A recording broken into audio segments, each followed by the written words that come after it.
A lo largo de la historia humana, una cosa ha permanecido constante, a saber, el disfrute de tener relaciones sexuales.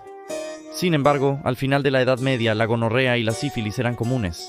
Los pobres se conformaban con supersticiones y hierbas, mientras los ricos confiaban en sus costosos médicos. Sin embargo, sin antibióticos, el éxito de cualquier tratamiento se basaba principalmente en la suerte. Especialmente considerando que un medicamento popular para aquellos que podían costearlo era el ungüento de mercurio, que ahora sabemos es tóxico y habría envenenado fatalmente al paciente de cualquier manera.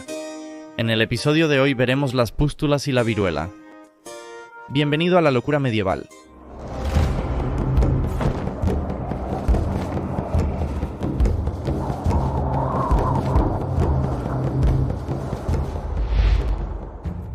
El erudito médico y astrólogo alemán Joseph Grumpeck nació a finales del siglo XV. Después de contraer sífilis, en sus últimos 20 escribió: «En tiempos recientes he visto azotes, enfermedades horribles y muchas dolencias afligir a la humanidad desde todos los rincones de la tierra. Entre ellas se ha infiltrado, desde las costas occidentales de Gaul, una enfermedad que es tan cruel, tan angustiante, tan espantosa, que hasta ahora nada tan horroroso, nada más terrible o repugnante, se ha conocido en la tierra». A finales del siglo XV, las tropas del rey Carlos VIII de Francia asediaron Nápoles, Italia. Esto fue durante la Primera Guerra Italiana, causada por una disputa sobre la sucesión del trono napolitano. En este momento la sífilis se volvió notoria en Europa. Había relatos contados por los soldados franceses de un dolor insoportable y desfiguración física que los atormentaba mientras marchaban a casa, propagando la enfermedad a medida que avanzaban. Funcionarios de la ciudad y académicos intercambiaron comunicaciones anticipadas mientras intentaban aprender todo lo posible sobre la enfermedad antes de que llegara a sus pueblos. Se sabía que la aflicción era tan horrorosa como la lepra. Lo que no se sabía era que se propagaba a través del contacto sexual. En Nápoles se le conoció como la enfermedad francesa. Los primeros nombres para la sífilis solían basarse en insultos raciales. Cada región veía a su vecino como el fabricante original de la enfermedad. El cronista Jean Molinet de Borgoña, Francia, escribió sobre, cita, una lepra muy horrible y una enfermedad abominable llamada pústula. En 1496, la gran pústula, otros la llaman enfermedad napolitana. La sífilis se propagó velozmente por Europa. Perkin Warbeck, un pretendiente al trono inglés, tenía el respaldo de James IV de Escocia. Warbeck fue acompañado por muchos mercenarios que eran portadores de la enfermedad en su invasión a Inglaterra. Los anales del Consejo de la ciudad de Edimburgo lo reconocieron como, cito, esta enfermedad contagiosa la llaman el grandor, una palabra del antiguo francés que significa una gran herida. Para 1497 había llegado a Londres, donde, según los registros del Hospital de San Bartolomé, 10 de cada 20 pacientes estaban infectados por lo que se conocía como la Gran Peste. No fue hasta varias décadas después del inicio de la epidemia que el médico y astrónomo italiano Girolamo Francastero nombró a la enfermedad sífilis. Colón. Se cree que la sífilis fue traída de vuelta a España desde el Nuevo Mundo por unos pocos marineros en el primer viaje de Colón en 1492. Podría haber sido el encuentro de dos poblaciones diferentes que se unieron e intercambiaron bacterias que evolucionaron en las enfermedades de transmisión sexual que conocemos hoy. El momento podría ser el correcto, ya que los primeros registros escritos de la enfermedad comenzaron solo 2 años después, en Nápoles en 1494. Mitos medievales. Unos 40 años después del fallecimiento de Juan de Gante, duque de Lancaster, el teólogo Thomas Gascoigne escribió una biografía sobre su muerte. En ella, afirmó que Gaunt, quien era el padre del rey Enrique IV de Inglaterra, había muerto en la cama, cita, por la putrefacción de sus genitales y cuerpo causada por el frecuente trato con mujeres, porque era un gran fornicador. Debemos considerar que Gascoigne era un gran defensor de la causa yorkista, y posiblemente tenía prejuicios contra los lancasterianos. ¿Insinuaba que Gaunt padecía alguna enfermedad de transmisión sexual? Dado que la medicina medieval se basaba en equilibrar los humores y el sexo se veía en términos de excreción, se pensaba que un hombre podía morir por tener demasiado sexo. Se creía que eso podía matarlo, incluso si sus parejas no eran portadoras. Walter de Beebsworth, caballero y poeta inglés del siglo XIII, creía que aunque los hombres eran depredadores sexuales, las mujeres eran las principales culpables de la inmoralidad y que enfermedades como la viruela y el sarampión existían por ello. De hecho, los síntomas de la enfermedad venérea y la lepra eran muy similares y a menudo se confundían en la Europa medieval. Los leprosos sufrían porque habían pecado, y parte de ese pecado contenía delitos sexuales. La desfiguración de sus rostros con pústulas reflejaba el constante estado de lujuria de los infractores. La lepra estuvo muy extendida durante los siglos XII y XII. Es una terrible enfermedad que afecta a los nervios, frecuentemente provocando el deterioro de la nariz, manos y pies. El no saber qué causaba la enfermedad significaba que los medievales tenían que idear sus propias teorías.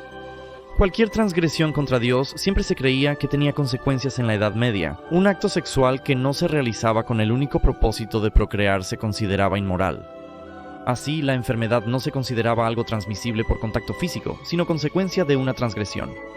Las preguntas en prosa de Salonician son una colección de manuscritos escritos cerca del 1200 por un autor inglés anónimo.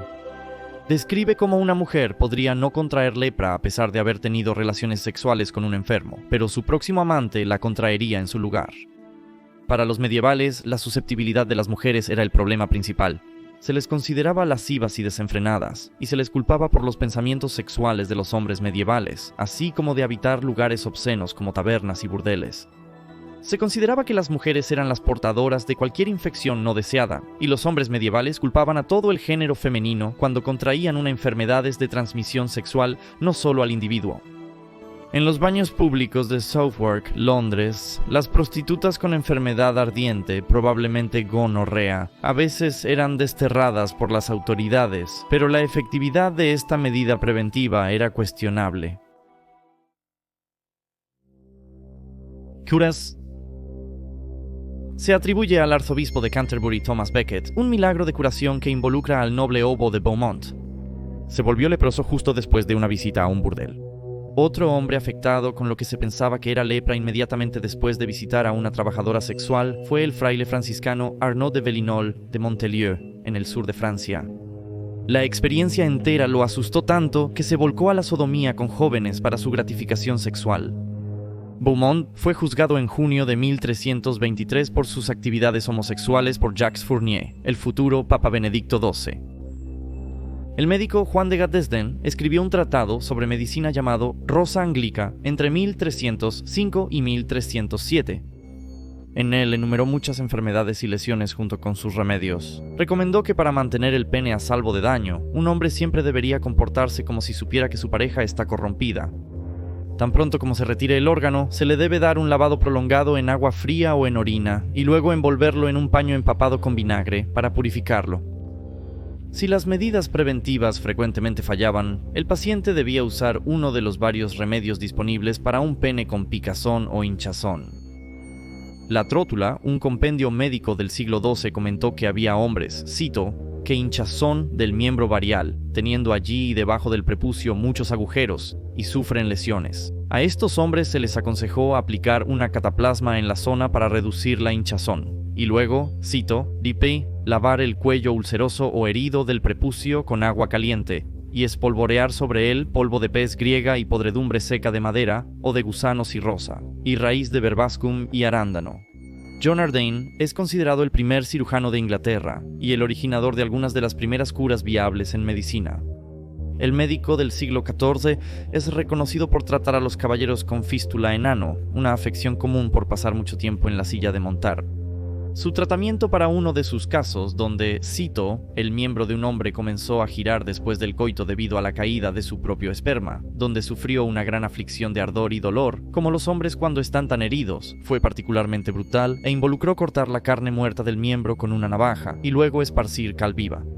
Sin embargo, esto aparentemente resultó en una cura, sangrar con sanguijuelas, o si todo lo demás fallaba, golpear los genitales con un objeto pesado también se recomendaban como tratamientos.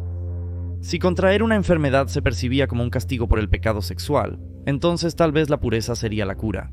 Fue utilizando este tipo de pensamiento que hizo que tener relaciones sexuales con una virgen fuera otro remedio preferido. Lamentablemente, muchas jóvenes doncellas fueron violadas de esta manera, y luego, al encontrarse con una infección, fueron rechazadas por la sociedad por ser una pecadora impura. Ni la Trótula ni John of Arden vincularon los síntomas de sus pacientes con una infección de transmisión sexual, aunque infirieron que los problemas ocurrieron después del sexo. Al parecer, como con John of Gaunt, se debe más a la sobreindulgencia que a una infección. Parece ser por sobreindulgencia más que por una infección. Parece que Ardern debió haber estado haciendo algo bien, porque vivió hasta la avanzada edad de 85, un hecho raro en la Edad Media. La primera descripción exacta de la sífilis provino de un cirujano veneciano que trató a soldados en la batalla de Fornavo en 1495. Notó que la enfermedad se manifestaba con úlceras indoloras en el pene, seguidas de llagas en cara y cuerpo, dolor articular y picazón. Giovanni de Vigo, el cirujano del Papa Julio II, también describió la enfermedad en 2 etapas. Chancros primarios genitales, seguidos de lesiones cutáneas secundarias. Notó que el dolor articular severo ocurría especialmente de noche. Otros síntomas fueron fiebre, dolor de garganta, cefalea, ceguera, declive mental y finalmente la muerte.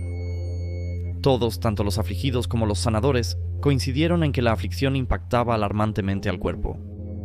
El médico militar Alessandro Benedetti escribió que, cito, «Todo el cuerpo es tan repulsivo de ver y la enfermedad causa un gran sufrimiento. Cesare Borgia, el hijo ilegítimo del Papa Alejandro VI, estaba tan malamente marcado con lesiones faciales sifilíticas que tenía que llevar una máscara de terciopelo negro que cubría la mitad de su rostro». Las evidencias sugieren que los hombres y mujeres medievales padecieron enfermedades de transmisión sexual mucho antes del inicio de la sífilis durante el asedio de Nápoles. Entrando en el siglo XVI, los médicos trabajaron duro para entender las infecciones de transmisión sexual, especialmente la sífilis, y se reconoció rápidamente que se propagaba a través del coito. Gracias por ver este episodio de Locura Medieval, nos vemos la próxima semana para otro. ¡Salud!